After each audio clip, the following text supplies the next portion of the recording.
Podcast Main Bola, ayo dengerin. Jawa Pos Radar, Jogja pasti pimpin. Info terkini, gak bikin pusing. Bola bikin hidup makin asik. Selamat datang kembali di Podcast Radar Jogja, Podcast Main Bola. Kabar mengejutkan gak ya? Mengejutkan. Iya. Udah sesuai prediksi sih. Datang dari PSS Sleman. Karena sudah berada di zona degradasi, akhirnya manajemen memutuskan untuk memecat Mazzola dan menggantikan dengan Peter Hoekstra. Oh ya, Ya. Hoekstra. Penyebutan Asal Belanda. Yang sebelumnya melatih Borneo. Dan kabar-kabarnya sempat digadang-gadang waktu itu menggantikan Sintayong kalau nggak salah. Ya, Tapi karena kalah 4-0 dari Persik, malah dipecat akhirnya. Ya udah langsung aja nih Mas Kopong dulu. Gimana Mas kabar terbaru dari pergantian pelatih di PSS Sleman? Sebenarnya kabar desas-desus itu kan, kalau kabarnya ini kan baru dirilis hari ini ya Mas, ya, secara resmi hari Rabu pagi tadi. Sudah dikenalkan ya. Sudah dikenalkan secara resmi. Tapi kabar itu saya sudah mengetahui sejak sore kemarin. Selasa sore sudah mengetahui. Nah, cuman kan yang jadi menarik kan waktu sehabis melawan sebelum melawan Arema kemarin. Ya. Di Radar Jogja itu sudah tak kasih judul misi penyelamatan Mazzola dan zona degradasi. Jadi insting saya itu sudah main Pak Ananto. luar biasa. Iya, karena kan begini. Pertanyaan. Karena kan begini Pak Ananto. Waktu saya liputan ya beberapa minggu lalu sebelum Arema itu Bali ya. Ya. Bali United itu karena kan waktu Februari ini kan bertepatan dengan HUT BCS. Ya. HUT BCS salah satu wadah basis supporternya PSS itu ada sebagian supporter yang mendatangi latihan di Pakem Binangun pagi-pagi itu. Tepat tanggal 5 hari kelahirannya BCS. Nah, tepat tanggal 5 Februari. Nah, sebagian supporter itu ya menuntut dan meminta kejelasan tim dan menuntut untuk bisa menang di Bali United, melawan Bali United itu. Mereka inginnya menang dan itu bisa menjadi kado terbaik mereka di hari ulang tahunnya BCS. Tapi apa daya, waktu itu malah kalah 2-1 di kandang. Nah, sehabis laga itu. Nah, supporter itu mendesak Mazzola untuk out itu. Langsung saat itu. Langsung saat itu juga. Ya. Nah, itu masih bertahan.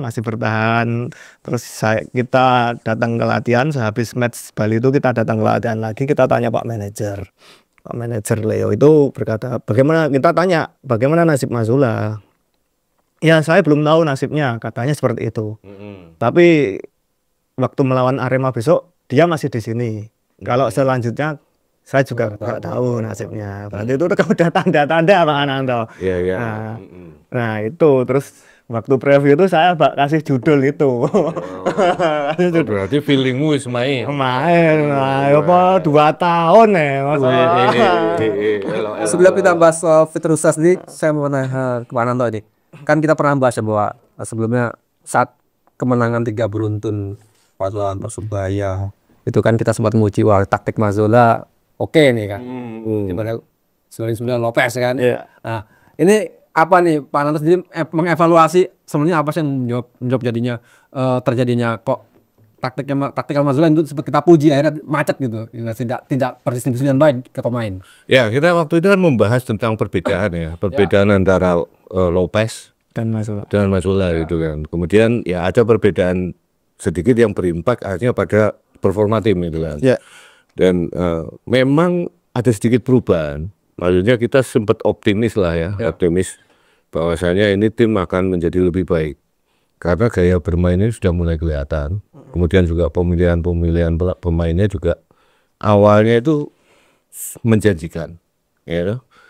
Dan ternyata semua yang kita tanya waktu kita diskusi di sini juga mengatakan bahwa Lopez ini sama sekali nggak punya karakter ya waktu itu. Kata Kopong itu malah lemes gitu kan. Iya. Terus kemudian masuknya Mazzola ini, karakter Mazzola ini agak berbeda. Bedanya dalam artian dia keras. itu Tegas. tegas, maksudnya to the point, straight to the point itu kan. Nah pemain senang dengan kondisi ini. Nah ya kita cukup optimistis waktu itu karena pemain senang otomatis berimbas pada penampilan mereka gitu kan. Tapi nggak tahu kenapa mungkin yang diinginkan Mazzola ini masih belum bisa diterjemahkan pemain ya. Dan juga dalam artian kita kan berulang kali mempertanyakan, mengkritik sih enggak lah, kayak politik aja mengkritik kan, mempertanyakan kenapa Betinho ini selalu dimainkan, gitu kan. Awalnya ini pemain bagus di awal-awal musim, tapi kemudian kok kesini-sini kok kan. Kemudian dari informasi yang didapat Kopong dari internal manajemen memang dari Mazzola sendiri ya, Betinho ini ada masalah psikologis gitu kan, masalah pribadi. Tahu adalah masalah pribadi dan ini sudah terekspos ke publik gitu kan. Pers sudah tahu, supporter sudah tahu, tidak hanya konsumsi internal manajemen ini sudah keluar ini, tapi ternyata tetap dimainkan dan nggak ada perubahan. Mungkin tidak ada, dan waktu itu kan kemudian muncul pertanyaan lagi. Di situ kan di pos itu ada beberapa pemain sebenarnya yang bisa main gitu kan. Tapi ternyata sama sekali gak dikasih menit bermain. Dan susunan pemainnya nyaris sama. Nyaris sama, tidak ada perubahan sama sekali gitu kan. Meskipun ya ada lah 1-2 pergantian paling di lini depan. Tapi yang belakang ini nyaris sama, tengahnya apalagi gitu kan. Cuma double gelandang bertahan 2 ini Jayus sama si Betinho terus yang dimainkan gitu. Terus kemudian ini ada apa sebenarnya? Apakah nggak ada pemain lain? Kan pertanyaannya seperti itu. Ternyata pemain lain juga ada. Gitu kan. Tapi ternyata ini nggak pernah dimainkan. Gaya mainnya pun juga sama. Teman-teman sudah tahu, pers sudah tahu, eksternal sudah tahu bahwa anak ini masih ada problem pribadi. Kenapa terus dimainkan? Gitu kan. Nah ini kan pertanyaan kan. Akhirnya berimbas kemana? Berimbas kepada penampilan tim secara keseluruhan. Dan kemudian yang lebih konyol lagi kan alasan kejadian lawan Semen Padang itu menurut saya nggak masuk akal. Kejadian terjadi di kubu Semen Padang, posisi mereka sudah tertinggal 2-0 ya, PSS ini unggul leading 2-0 kok malah menjadikan bahwa kondisi kisruh yang terjadi, friksi internal di Semen Padang bisa-bisanya berimbas pada PSS. Yang jadi tuan rumah padahal waktu itu. Dan itu tuan rumah, dan itu sedang optimisme semuanya sedang tinggi-tingginya karena 3 kali menang beruntun kan. Nah ini ada apa gitu kan. Nah mungkin setelah itu akhirnya apa, performa ini terjun bebas. Terjun bebas.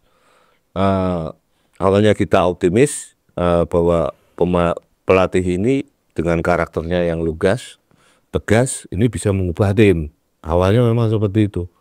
Tapi kemudian ini menukik tajam. Akhirnya ya lawan Arema itu menjadi mungkin kehabisan Dekatan banget sampai salah masukin pemain asing kan, itu ada. Ya dan ini bukan Frankie Stress aja sampai berantem dengan bersetegang dengan Stendhal. Intinya gini, mungkin ada miskomunikasi ya. Di internal official sendiri kan. Dan ini kok bisa terjadi gitu. Bisa terjadinya karena apa? Asistennya itu Brasil semua loh. Radio Rizaldi. Ada satu Ansari Lubis masih. Masih. Tapi kan dia bisa berkomunikasi dengan Rizaldi ini kan. Dia bisa baca Portugis kan, bisa sama-sama bahasa ibu mereka, ibunya gitu. Nah akhirnya kok bisa terjadi seperti ini? Salah nulis nomor, apa salah gimana? Itu kan kita bisa menyimpulkan ya, secara orang awam itu menyimpulkan berarti ini ada miss di dalam internal official itu sendiri Pak. Nah, mungkin ini yang membuat kesabaran dari manajemen itu habis. Mungkin diberi kesempatan saat menghadapi Arema gitu kan. Di awal-awal itu kencang mainnya sampai unggul 2-0 dah. Kalau nggak salah, kemudian 1-1 terus di 1-1 kemudian 2-1 kalau nggak salah. Akhirnya dibalik sama PS Arema sehingga malah menjadi kekalahan telak telak 6-2 gitu kan. Nah ini yang membuat kesabaran siapa namanya manajemen. habis ya. Dan tapi dari sebelum pertandingan itu Pak Sola itu sempat ngomong di media ya. Kalau enggak saya nggak tahu apakah itu dari jumpa pers atau memang doorstop saat latihan kalau nggak salah itu. Kalau nggak salah Kopong ini menulis, kamu yang menulis ya Bang ya. Kalau dia itu membantu PSS ini saat tim ini ada di bawah dan -3 gitu kan. Kemudian dia bisa menaikkan tim ini, dan satu lagi ada omongan bahwa dia tidak ingin mencari apa-apa di Sleman dan di PSS. Dia bahkan ada satu kata-kata dia yang cukup menohok. Dia itu ngomong kalau dia tidak mengambil uang, dia tidak punya niat untuk mengambil uangnya PSS gitu kan. Jadi nggak usah khawatir gitu kan. Dan menurut saya itu kondisi yang sudah sangat genting dan tertekan. Kalau seseorang ngomong seperti itu kan. Dan dia pun merasakan, mungkin dia sudah di deadline lah. Ya setelah lawan Bali kemudian muncul deadline lah. Muncul warning dari si manajemen kan. Kita kasih kesempatan menghadapi Arema. Nah, ternyata menghadapi Arema hasilnya jelek, akhirnya diselesaikan gitu kan. Nah ini mungkin ya itu lah urut-urutannya. Ya. Awalnya memang kita agak sedikit optimistis ya kan, karena 3 pertandingan ya kita kan harus mengapresiasi ya. 3 pertandingan ini nggak mudah gitu kan, dan performanya tetap naik. Tapi kemudian terjun bebas, nah ini mungkin masa bulan madunya sudah lewat gitu. Itu Pak, mungkin gitu. Sekarang kita masuk ke Peter Rustra sendiri. Kamu sebagai reporter lapangan, apakah sudah mengetahui nama-nama siapa yang sebenarnya selain Petrus?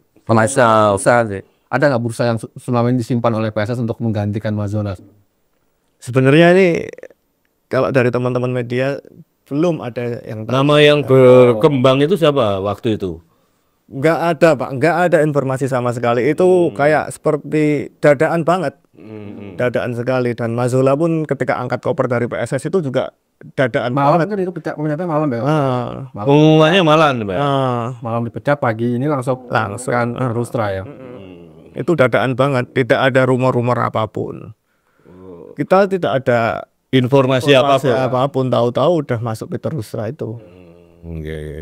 Oh dari internal tim ini nggak ada informasi? Nggak cepat berarti. Ya gerak cepat. Ya mungkin sudah dipersiapkan ya mungkin ya. Tapi nama Peter Rustra pun nggak pernah disebut sebelumnya. Nggak pernah ada penyebutan pergantian pelatih lagi pun nggak. Bahkan dulu juga belum terpikirkan. Untuk seperti musim lalu kan juga seperti ini Pak, 3 kali kan dipelatih. Kayak minum obat ya, sehari 3 kali ya. Belanda. Kita melihat dari Brazil langsung ke Belanda, Amerika Selatan, Samba ke gaya Eropa. Gimana nih Pak? Bagaimana nih?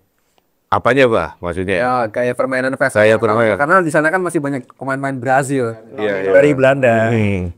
Ya kalau gaya pelatih pasti masing-masing punya karakter sendiri ya. Iya Pak. Peter Rustra ini kita lihat dengan Borneo-nya. Borneo musim lalu ini luar biasa. Memenangi apa itu namanya?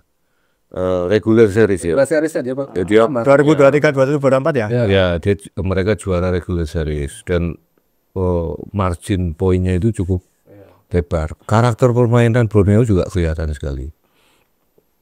Sangat menarik permainannya itu. Dengan pasti ada perubahan lah. Ya kita berharap ada perubahan dengan gaya main dari Mazola yang dengan samba Brasilnya menjadi yang total football kan. Total footballnya Rustra yang memang asli dari Belanda ini. Karakter ini kan nggak bisa membohongi kita semua. Pasti semuanya itu. Tapi kalau kita melihat, kita sudah tahu lah seperti apa racikannya Rustra ini di Borneo. Ya, tinggal nanti pemain-pemain ini dan Rustra sendiri bisa menyatukan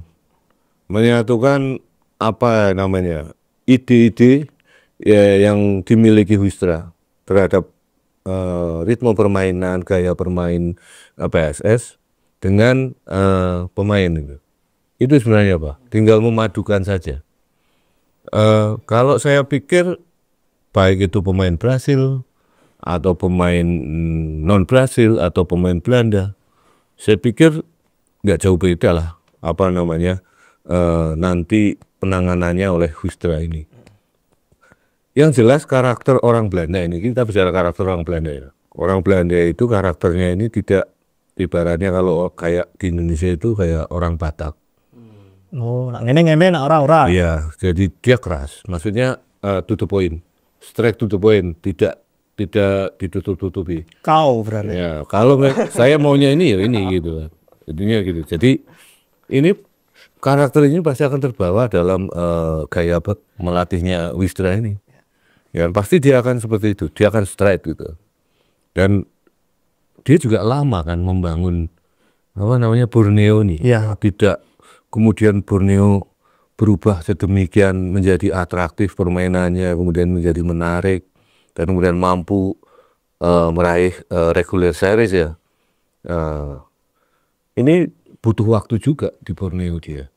Karena sekali lagi belum tentu ide yang dia inginkan dengan kemampuan pemain di lapangan ini bisa terwujud, bisa nyetel cepat. Apalagi ini di pertengahan kompetisi. Kompetisi ini udah berjalan, ya kan? Sudah tutup. Pemain-pemain yang ada ini otomatis bukan pilihan dia kan. Ya ibaratnya dia seperti koki, dia datang ke dapur gitu kan. Di situ sudah ada masakan gitu kan. Terus kemudian ada yang order, tolong saya dibikinkan menu ini dengan sajian bahan-bahan ini gitu. Ya udah, dia pasti akan berimprovisasi di situ. Ya. Nah, kita perlu melihat nih nanti pendekatan Wistra terhadap PSS ini seperti apa. Kalau dari pengalaman Wistra ini bukan pelatih kemarin sore. Dia pernah juga sempat menangani timnas Indonesia. Sebelumnya dia di Stek. Kemudian waktu itu pas AFF kalau nggak salah, Benny Dolo itu menggantikan Alfred Riedel ya. Kemudian Benny Dolo kemudian digantikan oleh Wistra ini. Nah, sebelum menggantikan Benny Dolo, Wistra ini dirtek di PSSI pada tahun 2014. Itu rencananya dia akan memimpin pertandingan kualifikasi Piala Dunia 2018 kalau nggak salah. Waktu itu menghadapi Taiwan sama Irak. Sayangnya sebelum dia sempat menangani timnas, Indonesia itu di-ban FIFA, dilarang karena ada campur tangan pemerintah terhadap PSSI. Waktu itu kan Menpora kalau nggak salah. Saat itu Imam Nahrawi ya, itu membekukan kepengurusan PSSI. Nah ini FIFA akhirnya turun tangan, di-ban lah, dilarang. Akhirnya Indonesia itu dicoret, dilarang tampil di semua ajang turnamen FIFA. Termasuk AFF yang sebenarnya nggak masuk kalender FIFA pun, Indonesia nggak boleh main kecuali di SEA Games aja, boleh main itu kan. Nah itu sejarahnya Wistra di Indonesia. Nah setelah itu dia pindah ke Jepang. Dari Jepang kalau nggak salah dia sempat ke Patakor ya. Patakor ini salah satu tim kuat di Uzbekistan, di Tashkent, ibu kotanya Uzbekistan ini. Setelah dari Patakor ini kemudian dia langsung ke ke Borneo untuk menangani Borneo saat itu di tahun 2002 kalau nggak salah, 2002 atau 2003 dia datang ke situ dan akhirnya 2 musim kan di situ dia mengantar Borneo sebagai champion regular series sebelum dia dipecat Januari ini. Ya Januari kan. Hanya sekitar sebulan. Hanya sebulan gitu. Itu Pak. Pak juga lagi seandainya nih tidak ada nama Peter Bistra ya, siapa ada nggak Pak nama di pikiran lalu? Kapan kalau misalkan untuk Native Franchise ini kan kondisi seperti saat ini ya? Ya kemarin Pra itu sempat Seto. bilang menyodorkan nama Seto, tapi Seto kan masih meskipun meskipun masih non aktif, tapi kan dia masih di PSIM ya. Ya, statusnya masih Statusnya di PSIM. Jujur saya juga nggak punya gambaran siapa pelatih yang akan menggantikan Mas Zola ini, karena bagi saya ini penggantian pelatih yang ketiga ini ya. menjadi hal yang sangat apa ya, dalam artian kalau tim itu berganti pelatih selama 3 kali selama 1 musim ini ya sudah darurat sekali, Bang. Sudah darurat, dan ini ya paling cepat untuk menyelamatkan tim kan, langkah yang diambil kan juga mengganti pelatih ya. Kalau mengganti pemain kan nggak mungkin. Aja pelatih lah yang dikorbankan, diganti gitu. Tapi memang manajemen sudah memberikan waktu yang cukup panjang kan. Dan wajar lah manajemen ini memutuskan untuk tidak memperpanjang Mas Zola.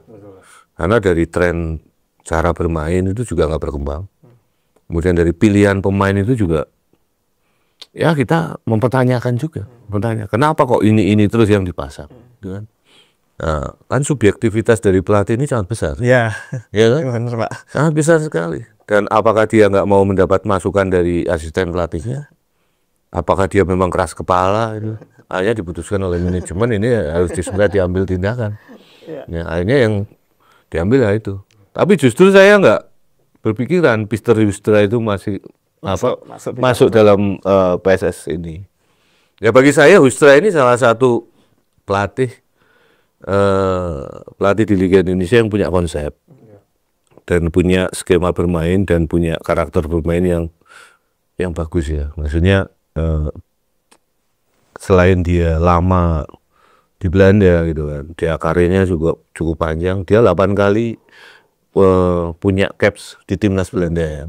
Dan dia nyaris tampil di Piala Dunia Italia 90 waktu Belanda dipegang oleh Leo Beenhakker.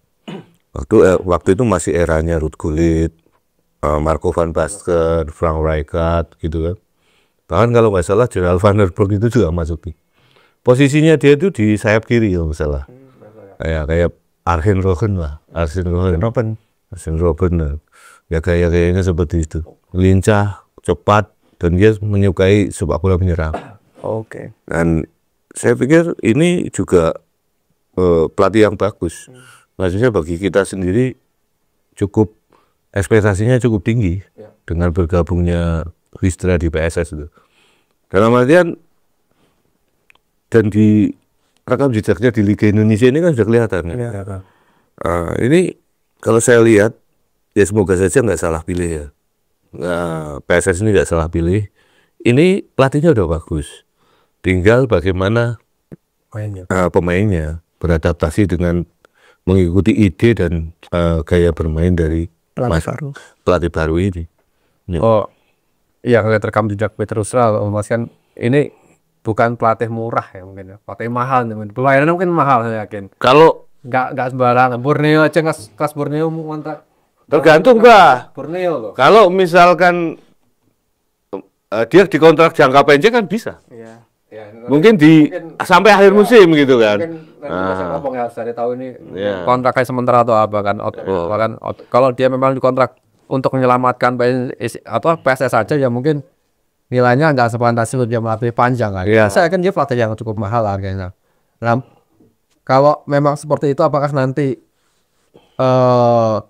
persoalan dari Wagner Lopez, dari Mazzola, dan kalau Peter Hustra pun nanti ya istilahnya kita bisa keluar dari zona degradasi tapi di peringkat yang lebih jurang atau kan memang ada kesalahan di pemain. Terus kalau PS punya uang sih bisa memilih pemain yang bagus lah gitu ya. Memilih pemain yang ada harganya gitu. Menurut kamu gimana Bang? Bisa nggak Bang tanya? Ya kalau harapan sih saya berharapnya juga seperti itu ya Mas ya. Tadi saya baca-baca di media sosial ketika akun PSS itu sudah mengumumkan secara resmi Peter Hustra itu para supporter pun juga optimis. Responnya bagus ya. Responnya bagus. Aku yakin nak sing latih iki mesti iso. Komen dah ngono kuwi. Ya. Tapi nanti kalau dia di depan kalah terus nih tiga hal beruntun lagi, apakah akan di demo lagi? Ya bisa jadi Mas, bisa jadi mungkin tidak ke pelatih ya, mungkin ke manajemennya yang didemoin tuh mungkin. Karena memang situasi cukup ini ya, cukup ya serba Serba susah, serba dilema. tutup kan terusnya dadakan untuk dipaksa untuk melatih tim untuk melatih Tim yang sudah ada. oh ya dengan mentalnya ini Pak ya, sudah jadi mental para pemain ini katanya bagus kan Ya, ini lagi di level terendah ini. Iya. Ya terkait mental sih kemarin sih terakhir saya datang ke latihan ini katanya itu manajemen mau mengadakan sejenis outbound Pak Ananto. Ya, Outbound penting lagi. untuk apa namanya chemistry. Kalau ada masalah di chemistry pemain. Ya mungkin bisa jadi seperti itu.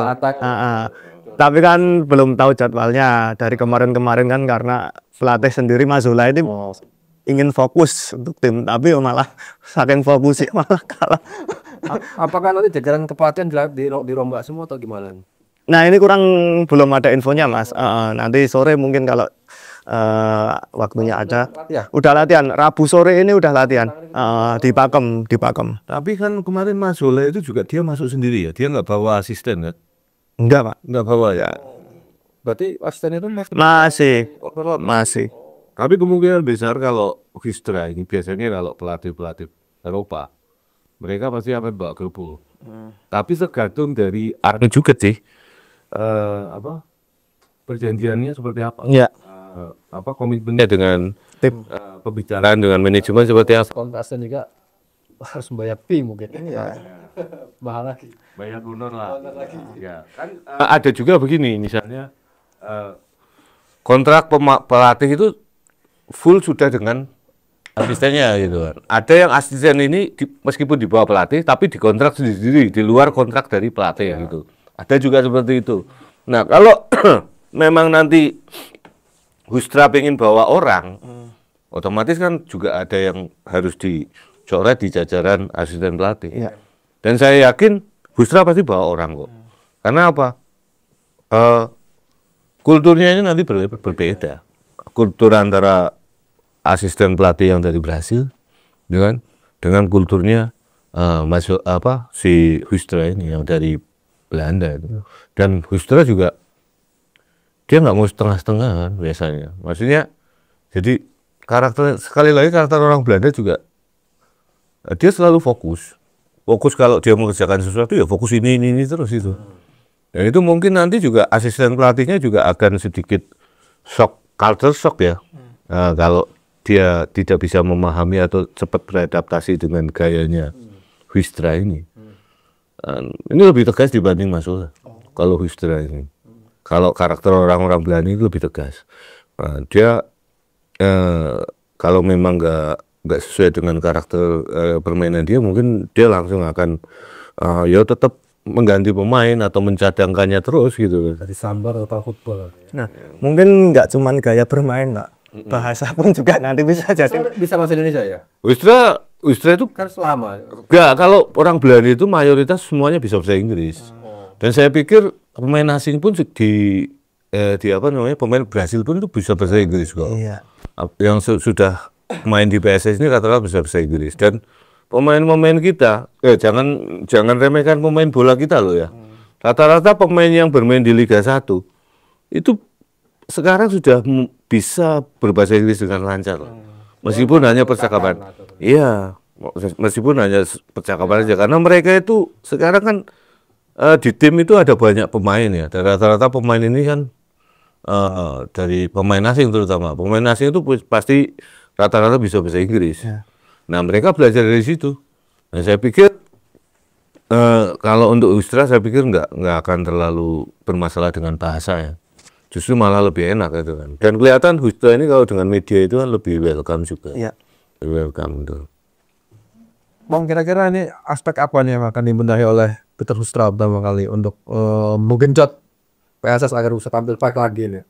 Ya mungkin mental, Mas. mental pemain dulu, mental pemainnya, karena kan 4 kali kekalahan beruntun ini piye rasanya toh, bagaimana rasanya toh, ya ada pemain kan tetap yo mikir toh mas, berpikir terus mentalnya mungkin Apalagi saudara tuanya sudah pasti Liga 1. Ya. Nah ini mungkin karena sengatan itu Pak, ya kan, akhirnya manajemen PSS pun tergerak. Ini kita harus berubah, ya, gitu kan. mental dulu kalau menurut saya mas yang harus diperbaiki, terus chemistry, itu chemistry. Nah ini kan pertandingan ini kan dekat ini, besok Minggu kalau nggak salah ya, lawan Malut ya langsung ya ini Pak. Nah ini kita lihat aja besok bagaimana. Gimana? Ya ini kan musim bulan madu ya. Biasanya kalau pengantin baru ya lagi seneng-senengnya gitu kan. Dan pelatih juga sama, lagi beradaptasi ya, untuk melihat gaya main yang sesuai dengan karakternya Wistra pada pertandingan berikutnya. Saya pikir masih jauh, perlu waktu gitu kan. Ini pasti perlu waktu. Ya ekspektasi saya sih nggak terlalu tinggi lah. Yang penting nggak kalah gitu aja. Karena ini mainnya kan di Malut. Ya. Ya kan, jaraknya juga jauh. Dan Malut itu main di kandang juga ganas. Ya, trennya sedang positif juga Pak. Itu juga ganas itu. Pemain-pemainnya juga bagus. Ya, kelemahannya Malut itu cuma satu kalau saya lihat kipernya gitu kan. Kiper yang dari Madura itu loh. Kalau dari saya lihat ya itu nggak punya pawakan kiper blas itu loh. Tidak meyakinkan sebenarnya. Ya gini, bukan karena dari postur saja ya. Ini kita nggak shaming ya. Bukan dari postur aja, tapi Kak dari gaya dia mengantisipasi bola. Kemudian dari cara dia menahan ataupun mempositioningnya saat dia diserang. Saya agak sedikit meragukan kalau karakter dia adalah karakter seorang jaga gawang. Intinya gitu. Kalau orang yang sering main bola itu pasti paham. Apalagi pemain itu pasti paham gitu. Nah, apalagi ini pemain asing kan, pemain dari Brasil. Ya, Malut tetap Malut. Ya, mereka ofensif, gitu. Dan saya bagi saya pribadi besok ya ekspektasi saya nggak terlalu tinggi Pak.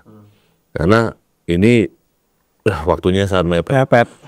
Waktunya sangat mepet ya, kita berharap si pemain ataupun Wistra ini pelatihnya bisa cepat beradaptasi dan menyatukan ide mereka. Ya syukur-syukur mungkin outbound itu kan nanti dilakukan pas jeda puasa ya. Puasa ini kan ada jeda sedikit ya. Sedikit, nah mungkin bisa dimanfaatkan di situ. Mungkin itu Pak kalau. Si anak Mas Betinho kayak apa nanti? Apakah dipertahankan atau akan dikeluarin nanti? Ya ini kurang tahu ya. Ya ini menarik juga ya langkah yang akan dilakukan oleh Wistra. Tapi kita yakin Wistra ini bukan pelatih kemarin sore itu. Ya tekan jejaknya itu sudah banyak. Pengalamannya juga luar biasa. Dan dia pasti paham lah bagaimana. Dan dia sudah lama di Indonesia itu. Udah lama di Indonesia. Jadi dia tahu karakter. Karakter pemain Indonesia itu seperti apa dia tahu. Jadi kalau dari keputusan mengambil Wistra ini saya pikir pertama ya keputusannya ini tepat. Dan saya Kopong ini juga nggak menyangka ya Bang. Nggak menyangka Pak. Dapatnya Wistra ini gitu loh. Kita pikir kan paling Seto. Kalau nggak Seto Rahmat Darmawan. Pilihannya cuma itu. Ya kan? Yang tersedia cuma itu. Nah sekarang kalau misalnya kita mengambil pelatih asing dari luar. Ini juga prosesnya lama Pak. Karena kan yang betul-betul baru datang ke Indonesia ya. Kan dia harus ngurus kitas. Ya kan? Dan ngurus kitas ini juga ya butuh waktu gitu kan. Terus dokumen-dokumen yang lain gitu, terutama kitas itu. Iya. Nah kitasnya kalau biasanya Amerika Latin itu ngurusnya kan di Singapura. Ya pemain Brasil, Argentina itu ngurusnya biasanya di Singapura. Karena di sini itu belum kelihatannya, belum ada konsulatnya apa anunya belum. Tapi memang harus di Singapura dan itu lama. Nah kalau Wistra ini kan dia izin tinggalnya sudah lama gitu kan, dan dia pasti punya kitas, jadi nggak masalah. Jadi keputusannya manajemen mengambil Wistra ini juga ya cukup cukup membuat saya itu kaget gitu. Tapi ya agak ya seneng juga karena dapatnya Wistra. Gitu. Penyelamatan ini kan. Evakuasi PSS dari degradasi. Iya. Oke. Ada lagi Pak yang mau sampaikan? PT kon wae Mas Apun nyampe ke iki. Iki rada pinter ya. Wis ngerti chemistry barang. Wis pinter ya. Ndak dites urin monggo, Pak. Ya kudu ngono. Nah, itu kita bertumbuh gitu kan, berkembang itu loh, Bang. Kamu juga belajar, Bang, gitu. Waktu 3 menit. Oke. Mas Popong juga mau ke Pakem. Ya. Langsung ketemu Wistra. Salam untuk Wistra ya, Pak. Ya. Pertanyaannya perkembangan lebih lanjut lah Richard ya. Asistennya apakah sama atau tidak kan? Ya. Ya. Ya tadi podcast kita untuk kali ini semoga kita berharap misi Peter Lustra untuk menyelamatkan PS Sleman dari degradasi bisa terlaksana dengan baik. Sekian podcast kali ini. Assalamualaikum warahmatullahi wabarakatuh. Waalaikumsalam warahmatullahi wabarakatuh. Podcast Main Bola, ayo dengerin. Jawa Pos Radar, Jogja pasti pimpin. Info terkini, gak bikin pusing. Bola bikin hidup makin asik.